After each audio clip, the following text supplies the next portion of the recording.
Most people think power is loud. They think strength needs proof. They think discipline must be seen to be real. They are wrong. Real power is silent.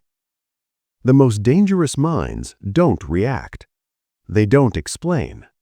They don't announce their progress. They control themselves while everyone else loses control. This audiobook will teach you how to master silent self-control, how to stay calm when others break, how to stay disciplined when emotions beg you to quit, and how to build a presence so strong it never needs validation.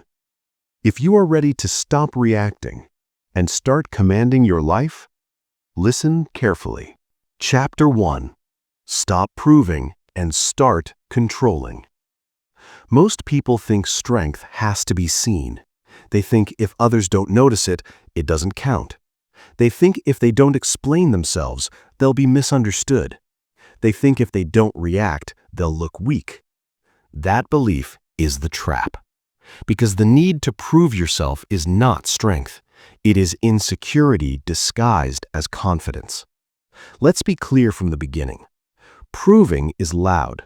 Control is quiet. That's the difference between people who look powerful and people who actually are. You have a choice. You can spend your energy proving who you are, or you can spend it controlling how you think, how you react, and how you act. That's the key. When you try to prove yourself, you give power away. When you control yourself, you take power back. Look around. Arguments, online debates, comment sections, social media posts designed to show success, discipline, confidence, dominance. All noise. Most of it is performance. People flexing discipline instead of practicing it. People explaining decisions they don't even fully believe in. People reacting emotionally because silence feels uncomfortable. But discomfort is not danger.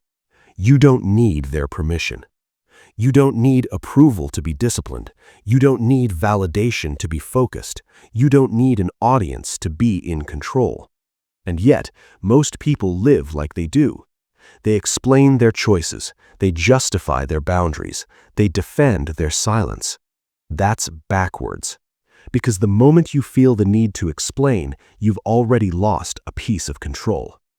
You have a choice. You can react instantly, or you can pause. You can speak emotionally, or you can stay quiet. You can prove, or you can control. That pause, that moment where you don't react, that's where power lives. That's the key. Let's talk about arguments. When someone disrespects you, challenges you, or misunderstands you, your ego wants action. It wants noise. It wants a response. But reacting emotionally doesn't protect your power, it exposes it. Every emotional reaction tells the world where your buttons are. Every defensive explanation shows where you're insecure. Every loud response gives away leverage. It's not about winning the argument, it's about controlling yourself inside it. You don't need to win every conversation. You don't need to correct everyone. You don't need to prove your point to prove your worth. That's not discipline. That's emotional hunger. Proving is loud. Control is quiet. Now look at social media. People announcing plans instead of executing them.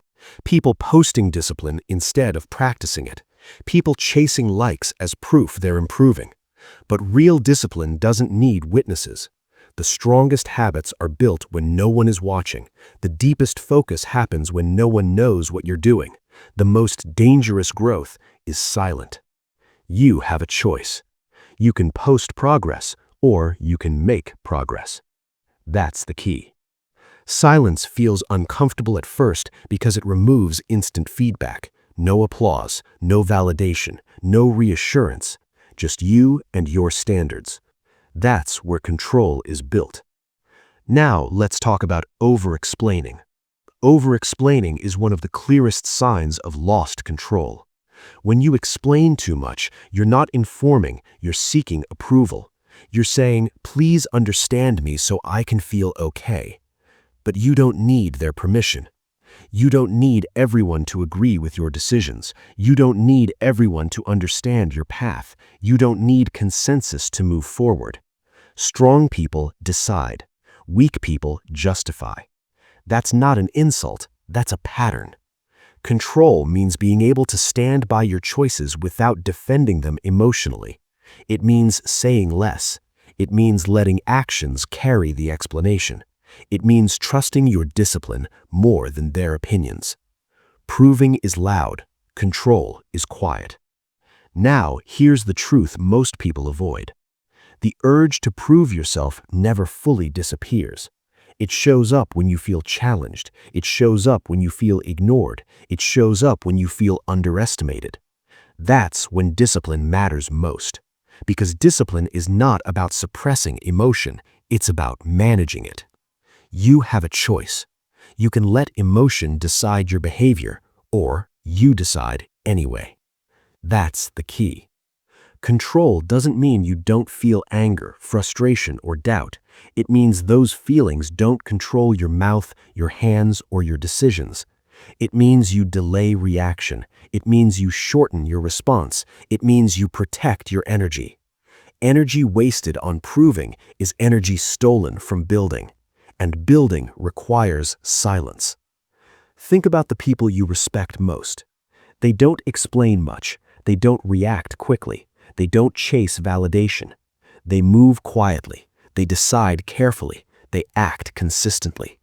That's not accidental. That's trained control. And control starts with this chapter. Stop proving.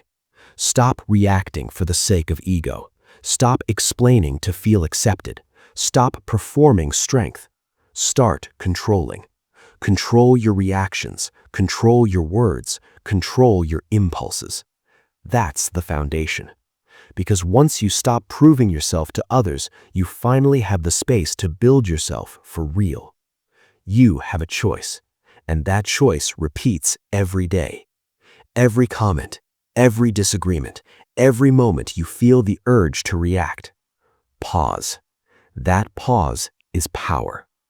That's the key.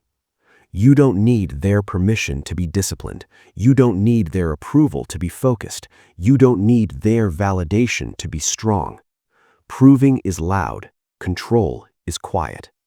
And now that you understand why proving drains your power, it's time to understand what really destroys it from the inside. You learned how to stop wasting energy outward. Now, let's talk about the enemy within. Chapter 2. Emotional reactions are leaks of power. Every time you react emotionally, something leaks. Not sometimes, not occasionally, every time.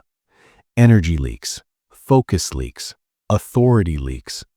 Most people don't notice it in the moment. They just feel drained afterward, tired, off balance, and they don't understand why. Here's why. Emotional reactions are leaks of power. You have a choice. You can react emotionally, or you can respond deliberately. That's the key. The world is built to trigger you. People test you. Situations delay you. Circumstances pressure you. You cannot control the trigger, but you can control the leak. Most people don't. They react instantly. They defend themselves. They explain too much. They complain. And with every reaction, they hand control to something outside of them. If someone can trigger you, they can control you. That's not an opinion. That's a rule. You don't need their permission to stay calm. You don't need their behavior to improve to be disciplined. You don't need perfect conditions to remain in control. But most people wait anyway. That's the mistake. When you react emotionally, you reveal information. What hurts you, what angers you, what you care about too much. That information becomes leverage. In any argument, the calmer person sees more. In any conflict, the quieter mind lasts longer. In any pressure situation, restraint wins. Proving is loud. Control is quiet. Emotional reactions are loud. They announce insecurity. They announce impatience. They announce dependency. And once that announcement is made, your power drops. You have a choice. You can let emotion decide your timing, or you can decide your timing. That's the key. Anger feels powerful in the moment, but it is borrowed power. It burns fast. It narrows vision. It pushes words out of your mouth that cannot be pulled back. Anger doesn't make you strong. Control over anger does. It's not about never feeling anger. It's about not letting anger control your behavior. That's discipline. And discipline seals leaks. Frustration works the same way.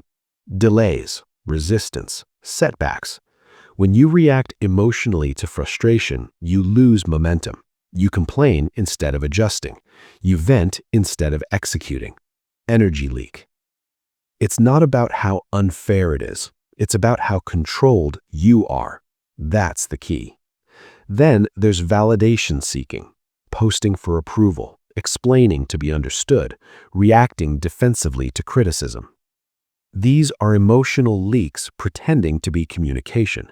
When your mood depends on how others respond, you've already given up control. You have a choice. You can let external reactions shape your internal state, or you can decide your state in advance. That's the key. Most emotional reactions are habits, not emergencies. You've reacted this way before. You've survived silence before. You've handled discomfort before. But the mind lies. It says, react now or lose respect. It says, explain now or be misunderstood. It says, respond now or fall behind. Those are impulses, not facts. Control is the ability to delay. Delay the response. Delay the explanation. Delay the release. That delay is where discipline is built. Strong people slow emotional decisions down. They let emotion pass. They wait for clarity. Then they act.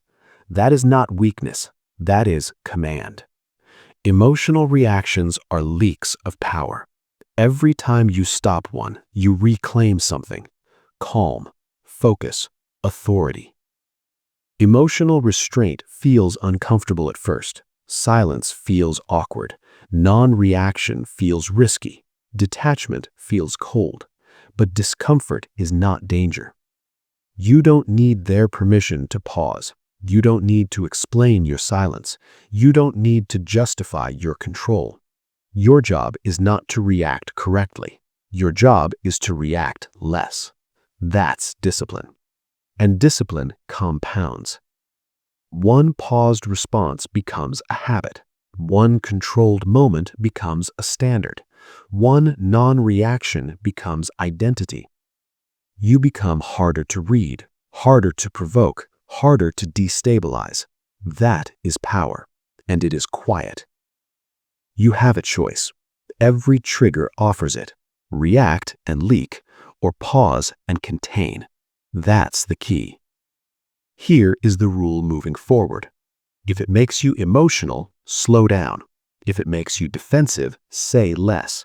If it makes you angry, wait longer. Control grows with delay.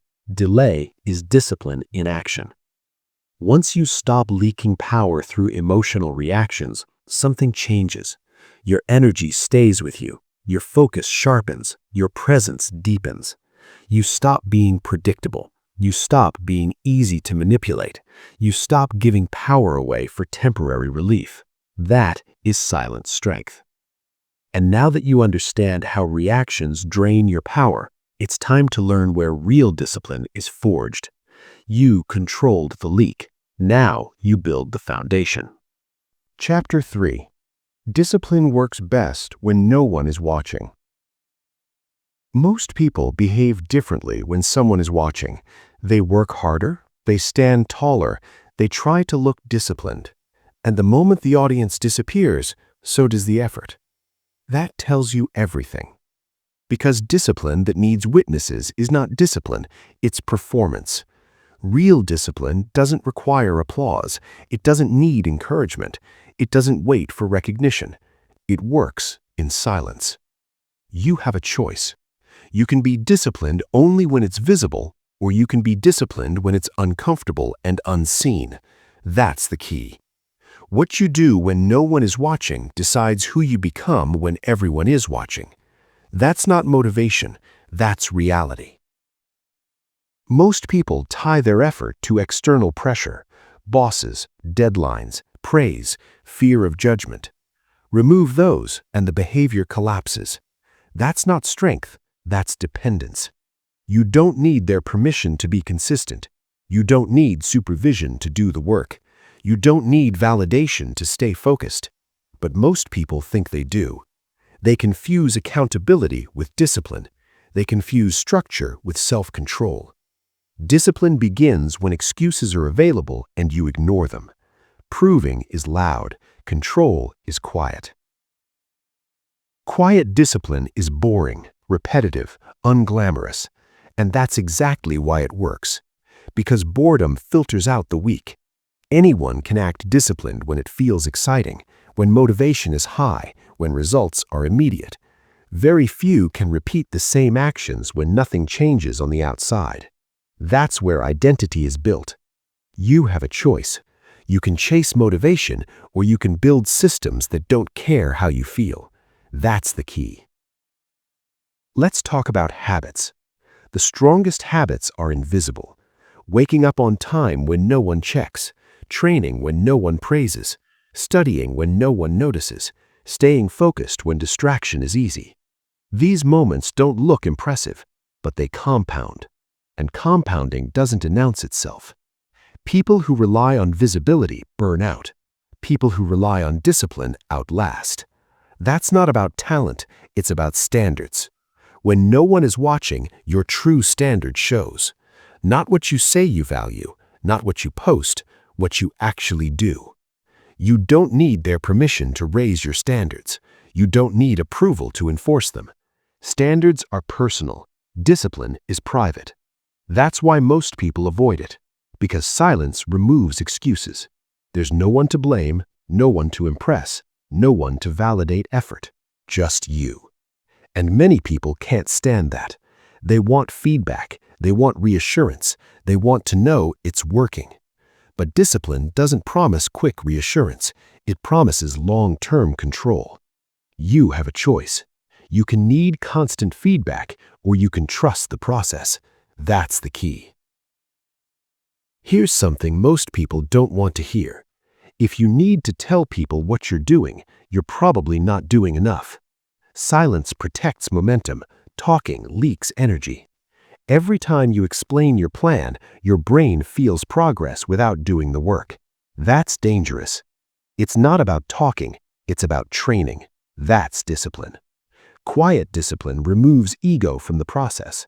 There's no image to protect, no reputation to maintain, no pressure to perform, just repetition.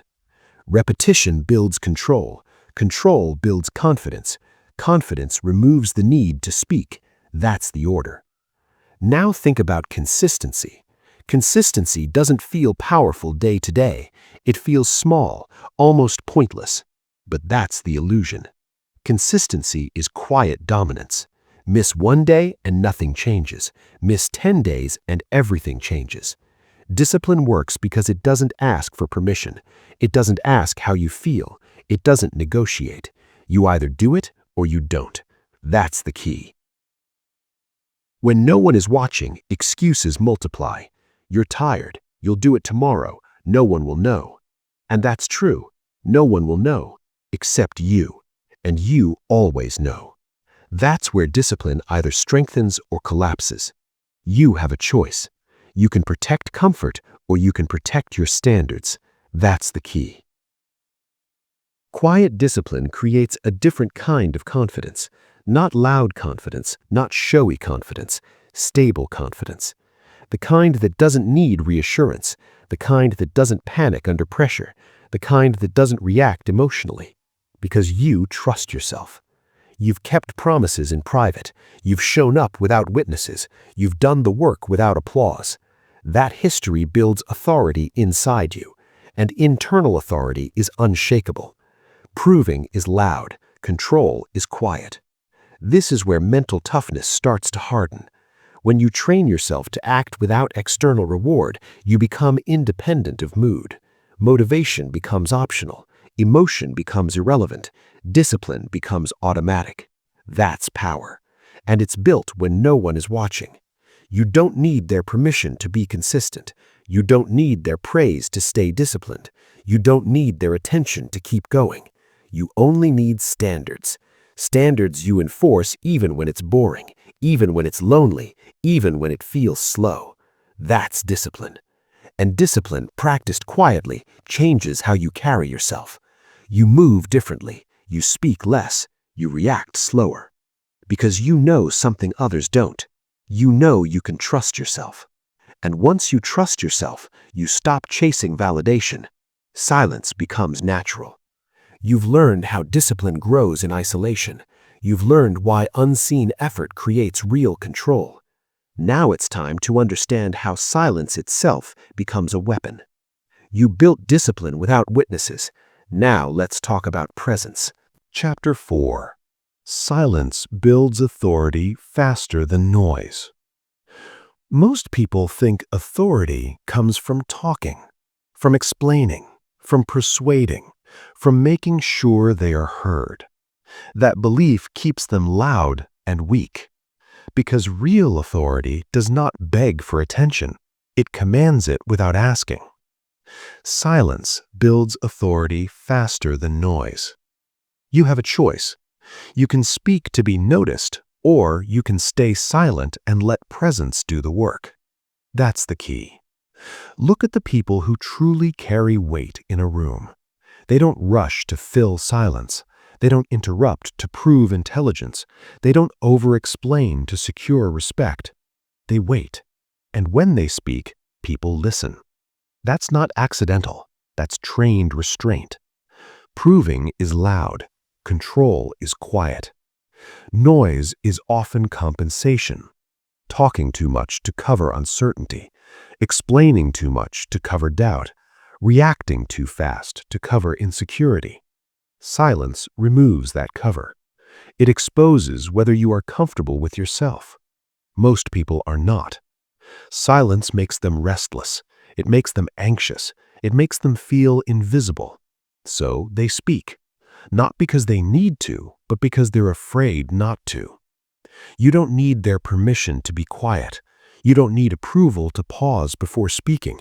You don't need validation to hold your ground in silence. Silence is not weakness. It is containment. It keeps your thoughts organized. It keeps your emotions regulated. It keeps your power centered. That's authority.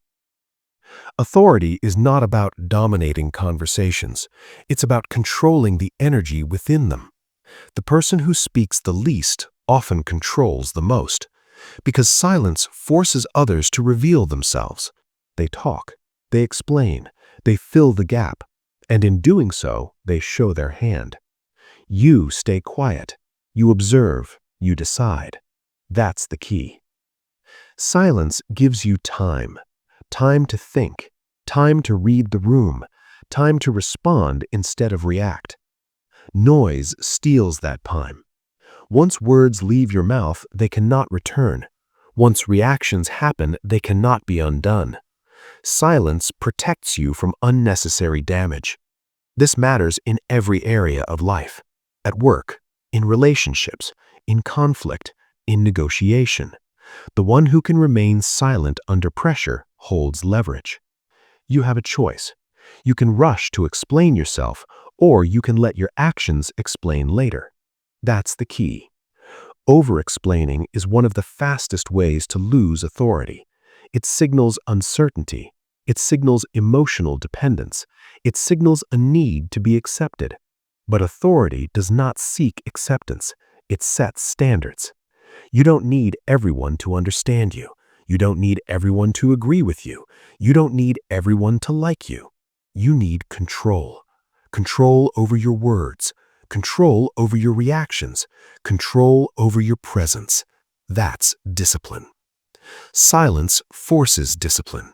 It stops you from saying things you'll regret. It stops you from revealing insecurity. It stops you from reacting emotionally. That pause, that space between trigger and response, is authority in motion. You have a choice. Fill the silence with noise or hold it and let it work for you. That's the key. Most people fear silence because it removes external feedback. No nods, no reassurance, no instant approval, just stillness. But stillness strengthens the mind. It trains you to rely on internal certainty instead of external reaction. And internal certainty is unshakable. People feel it. They may not understand why, but they feel it. They slow down around you. They measure their words. They pay attention. Because silence changes the dynamic. Loud people chase attention. Silent people attract it. That's not a trick. That's psychology. Silence creates mystery. Mystery creates interest. Interest creates respect. But this only works if the silence is controlled, not passive, not fearful, intentional. Controlled silence says, I don't need to rush. I don't need to prove. I am comfortable holding space. That comfort is authority, and authority compounds. The more you practice silence, the more confident you become. The less you need to speak, the more weight your words carry. You don't need their permission to speak less. You don't need their approval to pause. You don't need validation to let silence exist. Silence is not emptiness. It is structure. It is discipline expressed without words. Proving is loud. Control is quiet. When you stop filling every gap with noise, you start hearing more. You notice tone, body language, timing. You gain information others miss, and information is power. This chapter is not about never speaking. It's about speaking with intention. Less, but better. Slower, but sharper. Silence filters impulsive speech. It removes emotional clutter. It leaves only what matters. That's control. And control builds presence. Presence builds authority. Authority does not announce itself. It arrives quietly. You've learned how silence shapes perception. You've learned why speaking less increases influence. Now it's time to look inward. Because silence on the outside means nothing if you are still noisy on the inside. You've mastered external restraint. Now let's confront the internal urge that breaks it. Chapter 5. The urge to explain is the urge to be accepted. Most people don't explain because they want clarity. They explain because they want acceptance. They want to be understood. They want to be approved. They want to be seen as reasonable. That urge is human, but if left unchecked, it destroys authority. Because the need to be accepted always weakens control. You have a choice. You can explain to feel safe, or you can act and let outcomes speak. That's the key. Over-explaining is rarely about information. It's about reassurance. It says, please don't misunderstand me. It says, please agree with me. It says, please validate this decision so I can relax. But discipline does not require permission. You don't need their approval to move forward. You don't need consensus to stay consistent. You don't need agreement to enforce your standards. Seeking acceptance turns decisions into negotiations. And when everything becomes a negotiation, discipline collapses. Proving is loud. Control is quiet. Explaining too much creates noise. It invites debate. It invites opinion. It invites resistance. Not because people are bad, but because explanation opens the door. Once the door is open, control leaves the room. Strong people close the door. Not with aggression, not with arrogance, with clarity. They decide, they act, they move on. Silence follows. That silence is confidence. You have a choice. You can justify your boundaries, or you can enforce them. That's the key. Boundaries explained too much become optional. Boundaries enforced quietly become law. When you explain a boundary emotionally, you signal that it can be challenged. When you state it calmly and stop talking, you signal that it is final. That is authority. Now let's talk about criticism. Criticism triggers the urge to explain more than anything else. Someone misunderstands you. Someone judges you unfairly. Someone questions your decision. The instinct is to defend, to clarify, to correct, to prove. But defending emotionally keeps you trapped in their frame. You don't need their permission to disagree silently. You don't need their understanding to stay disciplined. Sometimes the strongest response is no response. Silence denies unnecessary battles. Not every misunderstanding deserves correction. Not every opinion deserves engagement. Not every criticism deserves a reply. It's not about being right. It's about staying in control. That's the key. Over time, people who over-explain lose credibility, not because they're wrong, but because they seem unsure. Confidence doesn't rush to explain itself. Confidence assumes outcomes will speak, and they do. Results are the most efficient explanation. You don't need their permission to let results take time. You don't need instant validation to stay on course. You only need discipline. Explaining also drains energy. Every word spent justifying could have been used building. Every emotional defense steals focus. Every argument delays progress. Energy spent convincing others is energy stolen from becoming better. That's the trade most people don't see. You have a choice. You can invest energy inward, or you can leak it outward. That's the key. Silence creates space. Space to think, space to execute, space to grow without interference. When you stop explaining, you regain momentum. You move faster. You think clearer. You react less. Because your mind is no longer split between action and approval. Here's a hard truth. If someone truly respects you, they don't need constant explanation. If they don't respect you, no explanation will be enough. So choose discipline over persuasion. Choose action over argument. Choose silence over emotional defense. Proving is loud. Control is quiet. This doesn't mean you never communicate. It means you communicate cleanly, short, direct, without emotional padding. You say what's necessary, then you stop. That pause after speaking is power. It signals certainty. It signals control. It signals finality. Most people keep talking because they're afraid of that pause. They fear what silence might say about them. But silence says everything when you are disciplined. It says you trust yourself. It says you don't need approval. It says you are comfortable standing alone. That comfort is strength, and strength doesn't explain itself. You have a choice. Every time you feel the urge to explain, you can either feed that urge or discipline it. That's the key. Discipline the urge. Let actions replace words. Let consistency replace justification. Let results replace reassurance. When you stop explaining, something changes. Your presence sharpens. Your words carry more weight. Your energy stays intact. And people adjust. Not because you demanded it, but because discipline changes dynamics. You've learned how the need to be accepted weakens control. You've learned why silence protects authority. Now it's time to sharpen the core skill that makes all of this possible.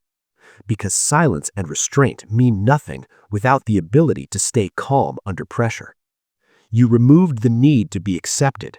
Now let's build emotional steadiness. Chapter 6. Calm is a skill, not a personality trait. Most people believe calm is something you're born with. They say, I'm just not a calm person. They say, that's just my personality. They say, "I can't help how I react." That belief keeps them weak, because calm is not a personality trait. Calm is a skill, and like any skill, it can be trained. You have a choice. You can blame your temperament, or you can train your nervous system. That's the key. Calm is not the absence of emotion. It is control in the presence of emotion. Anger, fear, pressure, uncertainty. Calm means those emotions exist, but they don't decide. Most people wait for calm to arrive before acting. That's backwards. Calm is built through exposure, not comfort. You don't become calm by avoiding stress. You become calm by meeting it repeatedly without losing control. That's discipline. Proving is loud. Control is quiet. Every time you face pressure and stay composed, your mind learns something. It learns that discomfort is survivable. It learns that emotion passes. It learns that reaction is optional. You have a choice. You can treat stress as an emergency, or you can treat it as training. That's the key. Think about pressure situations, deadlines, confrontation, criticism, uncertainty. Your body reacts instantly. Heart rate increases, breathing shortens, thoughts race. That reaction is automatic. Your response is not. Calm is built in the gap between those two, the gap between stimulus and response. The wider the gap, the greater the control. Discipline widens that gap. You don't need their permission to pause. You don't need approval to slow your breathing. You don't need validation to steady yourself. You only need awareness. Most people never practice calm intentionally. They wait for life to slow down. Life never does. So they remain reactive. Calm people are not lucky. They are trained. They have practiced staying still while everything inside wanted movement. They have practiced silence while everything inside wanted expression. They have practiced restraint while everything inside wanted release. That practice builds capacity. Capacity to endure, capacity to focus, capacity to decide under pressure. That's power. You have a choice. You can practice calm only when things are easy, or you can practice it when it matters. That's the key. Start small. Delay responses. Slow your speech. Breathe deeper when irritation appears. These are not tricks. They are reps. Each rep strengthens control. Each controlled moment trains the nervous system to stay regulated longer. Calm is muscular. The more you train it, the stronger it becomes. Now consider emotional triggers. Someone disrespects you. Someone questions you. Something doesn't go as planned. The urge to react appears instantly. That urge is not the enemy. Untrained reaction is. When you react automatically, you reinforce the habit. When you pause, you break it. It's not about suppressing emotion. It's about directing behavior. That's the key. Calm allows you to choose precision over impulse. Precision in words, precision in action, precision in timing. And timing is everything. A calm response delivered later is stronger than an emotional reaction delivered immediately. Most people don't realize this until they've damaged something: relationships, reputation, opportunities. Calm protects you from unnecessary damage. It also gives you an edge. People who remain calm under pressure are perceived as competent, even when they say little, even when they do less, because calm signals control, and control signals leadership. You don't need their permission to develop this skill. You don't need their understanding to practice restraint. You just need consistency. Consistency under stress, consistency under boredom, consistency under provocation. That's discipline. Here's a rule to internalize. When pressure rises, slow everything down. Slow your breath, slow your words, slow your movements. Speed belongs to panic. Slowness belongs to control. That's the key. Calm is not passive. It is alert stillness. You see more, you hear more, you think clearer. Noise disappears. And with noise gone, decision-making sharpens. This is why calm people often win without appearing aggressive. They don't rush, they don't chase, they don't force, they wait. Waiting is not weakness when it's intentional, it's strategy. Proving is loud, control is quiet. The more you train calm, the less you fear pressure. Pressure becomes familiar, stress becomes predictable, triggers lose power. You stop fearing emotional spikes because you trust your response. That trust changes how you carry yourself. You stand steadier, you speak slower, you react less. Because you know something others don't. You know calm can be built, and once built, it cannot be taken. You've learned that calm is trained, not gifted. You've learned how restraint sharpens control. Now it's time to apply this skill where it matters most, because nothing exposes a lack of discipline faster than careless words. You've trained calm internally. Now let's sharpen it externally. Chapter 7. Control your mouth. Control your life. Words are powerful. More powerful than most people realize. One careless word can ruin relationships. One emotional outburst can destroy opportunities. One defensive explanation can weaken authority. Your mouth is either a tool or a trap. You have a choice. You can speak and leak control, or you can stay silent and hold it. That's the key. Most people react verbally before they think. They argue, they defend, they justify. Every reaction chips away at influence. Every explanation gives energy away. Every emotional response makes you predictable. Proving is loud. Control is quiet. The strongest people rarely speak first. They listen. They observe. They weigh the consequences of words before they leave the mouth. Pause. Think. Then speak if necessary. You don't need to comment on every opinion. You don't need to correct every misunderstanding. You don't need to prove your point every time. Silence is your shield. Silence is your leverage. Silence makes your words matter more. Control your mouth and you control your environment. Lose control of your mouth and the environment controls you. Every heated conversation has two possible outcomes. 1, you speak first and react emotionally, giving power to the other person. 2, you pause, regulate your tone, and respond deliberately, keeping power with yourself. That's the key. Think about arguments. Your instinct says defend, explain, win. Your training says pause, assess, respond strategically. One word can escalate. One word can de-escalate. Words are leverage. Every sentence carries weight. Every response is an opportunity to gain or lose control. And yet, most people ignore this. They let emotion dictate volume.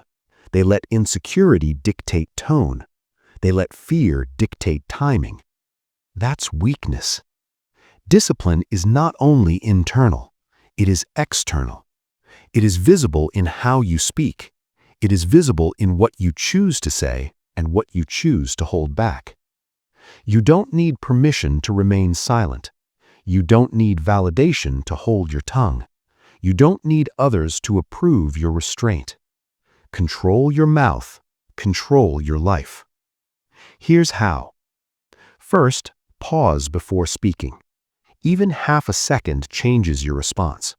It allows your mind to catch up to your impulse. Second, speak only when necessary. Your words should have purpose, clarity, intent. Third, avoid emotional explanations. Keep communication factual. Keep it calm. Keep it concise. Most people over-explain to be understood. They over-explain to be accepted. They over-explain to feel relief. but over-explaining leaks power. It's not about proving, it's about discipline. The people who succeed the most aren't the loudest. They're the quietest. They speak less. They act more. They let outcomes speak for themselves. Control your mouth and you eliminate unnecessary conflict. You preserve energy. You sharpen focus. You increase authority. Words are like bullets. Use them carelessly and they hit the wrong target. Use them deliberately and they hit the right target every time. Pause. Breathe. Choose. This is how leaders command rooms. This is how negotiators gain leverage. This is how successful people protect mental energy. You have a choice. React verbally and lose control, or respond intentionally and maintain it. That's the key. Now think about social interactions. The less you react impulsively, the more people respect you. The less you justify, the more weight your opinions carry. The less noise you create, the more clarity you project. Silence is a statement. Control over speech is authority. Restraint is power. Every time you hold your tongue when it would be easier to react, you strengthen self-discipline. You reinforce calm. You protect energy. And that energy compounds. Because energy spent speaking unnecessarily is energy stolen from action. Energy spent defending your ego is energy lost for growth. Control your mouth, control your life. Proving is loud, control is quiet. You've learned to manage emotions internally. You've trained calm. Now apply it externally through every word you speak. Because what comes out of your mouth either builds or destroys everything you've worked for. You've mastered restraint internally. Now it's time to see how detachment strengthens mental toughness further. Chapter 8. Detachment creates mental toughness. Most people mistake involvement for strength. They think caring deeply about every outcome makes them powerful. They think reacting to every insult proves toughness. They think losing patience is unavoidable. That belief is the trap, because caring too much often weakens control. Reacting to every stimulus drains energy. Attachment to outcomes enslaves the mind. Detachment is the opposite, and detachment builds mental toughness. You have a choice. You can be consumed by every problem, or you can step back, observe, and act deliberately. That's the key. Detachment is not indifference. It is not apathy. It is awareness without emotional consumption. It is seeing clearly without being pulled into chaos. It is staying steady while others panic. It is acting strategically when emotions demand impulsive moves. Most people confuse detachment with coldness. They fear that if they step back, they'll be seen as uncaring. They fear others will think they are weak. They fear silence equals surrender. They are wrong. Detachment protects energy. Detachment preserves focus. Detachment sharpens decisions. Every situation is a test. Every challenge is a trigger. Every opinion that conflicts with yours is a potential stressor. Without detachment, you react. You justify. You argue. You lose power. With detachment, you pause. You evaluate. You respond intentionally. You have a choice. React emotionally and lose control, or detach and maintain it. That's the key. Think about conflict. Most people escalate arguments because they are attached to being right. They are attached to winning. They are attached to approval. Attachment drives reaction. Reaction leaks power. Detachment shifts the dynamic. It allows you to observe the true situation. It allows you to see motives, patterns, and timing. It allows you to act from strategy, not emotion. Detachment is discipline applied externally. It is the bridge between internal calm and external authority. It is where mental toughness is forged. Every challenge you face is a chance to practice detachment, delayed response, neutral observation, measured action. The more you practice, the easier it becomes. The less you depend on outcomes, the freer you are. The less you react to every trigger, the stronger your control. Detachment also protects your focus. Energy spent worrying about what others think, what might happen, or what could go wrong is wasted energy. Energy preserved through detachment is redirected toward building skill, discipline, and results. That is the advantage of mental toughness. You have a choice. You can live tied to every opinion and outcome, or you can act from a place of measured control. That's the key. Now consider patience. Detached people are naturally patient. They are willing to wait for results. They are willing to endure discomfort. They are willing to maintain standards even when no one is watching. Because their power does not depend on instant gratification. It depends on internal control. It depends on discipline. Detachment also strengthens judgment. When you are less emotionally involved, you see situations clearly. You spot opportunities faster. You anticipate problems before they escalate. You make better decisions consistently. The people who succeed silently are detached. They do not react to every slight. They do not chase validation. They do not expend energy proving themselves. Instead, they conserve energy. They act with precision. They build strength quietly. Proving is loud. Control is quiet.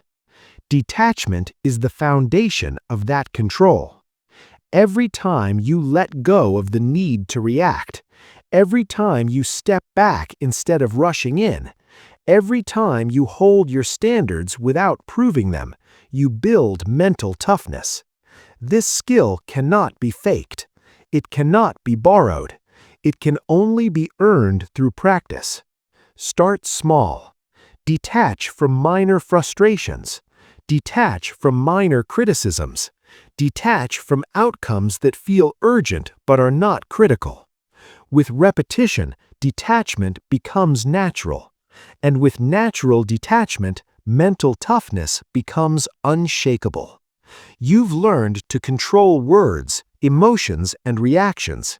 Now you've learned to detach from outcome, emotion, and attachment. This is where real resilience begins. This is where silent strength becomes unshakable. Next, we take this skill further. Because mental toughness is useless without perseverance under pressure. Chapter 9. Persistence outlasts talent. Most people overestimate talent and underestimate consistency. They think the smartest, fastest, or most gifted always win. They think success depends on innate ability. They think luck decides outcomes. They are wrong. Persistence outlasts talent every single time. It compounds quietly. It works even when no one notices. You have a choice. You can rely on natural ability, or you can develop relentless consistency. That's the key. Talent is temporary. It fades under pressure. It burns out under distraction. It stalls without effort. Persistence is permanent. It shows up every day. It endures setbacks. It keeps moving when results are slow. Most people quit at the first sign of difficulty. They complain. They make excuses. They blame circumstances. Persistence ignores excuses. Persistence ignores opinions. Persistence ignores fear. It simply keeps going. Proving is loud. Control is quiet. Persistence is silent work repeated over and over. Early mornings, late nights, small actions multiplied daily. No applause needed. Every time you persist, you strengthen discipline. Every time you resist quitting, you reinforce calm under pressure. Every time you show up when it's inconvenient, you build mental toughness. That is leverage. Look at failures. Most people fail because they stop too soon, because they react emotionally, because they want immediate validation. Persistence outlasts impatience. Persistence outlasts fear. Persistence outlasts talent. You have a choice. You can quit when it's uncomfortable, or you can keep showing up regardless. That's the key. Persistence also builds identity. When you continue consistently, people stop noticing what you do. They notice who you are. You become dependable, reliable, unstoppable, even when no one is watching. Most people underestimate this power. They seek recognition. They chase approval. They measure success by applause. That is temporary validation. Discipline built through persistence is permanent. Every day you resist quitting, you reinforce a core truth. You control your effort. You control your reactions. You control your standards. That's power. Persistence requires patience. It requires detachment from immediate results. It requires commitment to process over emotion. The weak follow feelings. The strong follow systems. Persistence is a system, a sequence of actions repeated daily. Actions repeated when inconvenient, boring, or uncomfortable. That's where winners are forged. You have a choice. You can chase talent, or you can outlast it. That's the key. Now consider resistance. Every obstacle you face is a test. Every difficulty is an opportunity to persist. Every setback is a chance to strengthen discipline. Those who quit early never build resilience. Those who persist quietly accumulate advantage. Proving is loud. Control is quiet. Persistence is silent dominance. Energy spent whining is energy stolen from progress. Energy spent defending pride is energy lost for action. Do not waste it. Persistence also teaches humility. You realize nothing happens instantly. Nothing works without repetition. Nothing lasts without control. That humility fuels patience. Patience fuels discipline. Discipline fuels results. You have a choice. React to difficulty and quit, or persist and grow stronger. That's the key. Most people focus on the finish line. The strong focus on each step, each task completed, each action taken regardless of outcome. Step by step, persistence accumulates. Day by day, momentum grows. Month by month, silent strength becomes undeniable. That is how ordinary effort becomes extraordinary results. Talent fades, motivation fluctuates, persistence endures. You've learned internal control. You've learned calm under pressure. You've learned detachment. Now, persistence ensures all these skills are executed consistently. Master persistence and you master results.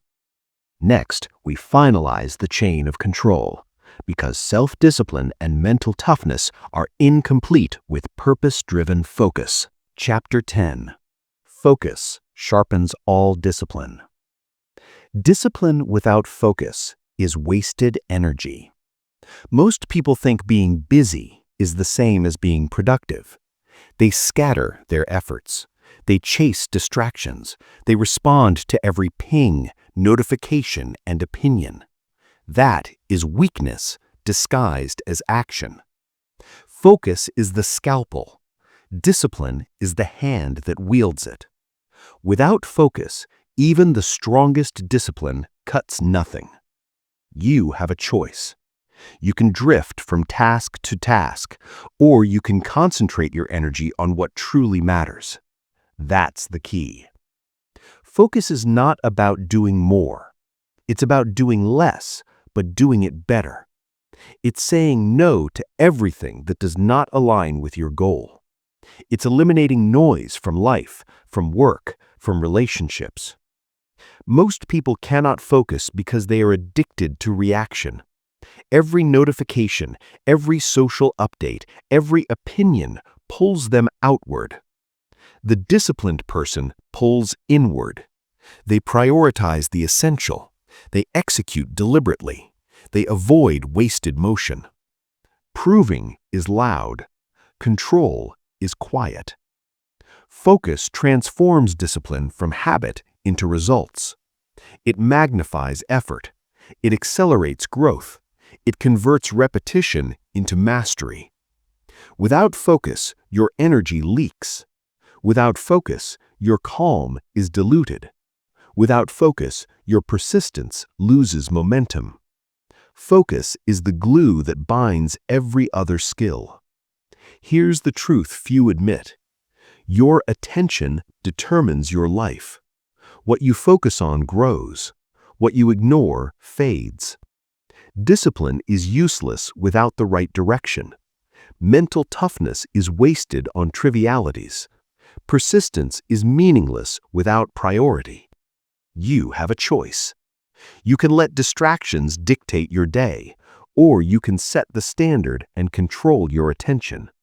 That's the key. Focus also protects mental energy. When you prioritize deliberately, you reduce unnecessary decisions. You eliminate reactive behavior. You preserve calm, detachment, and control.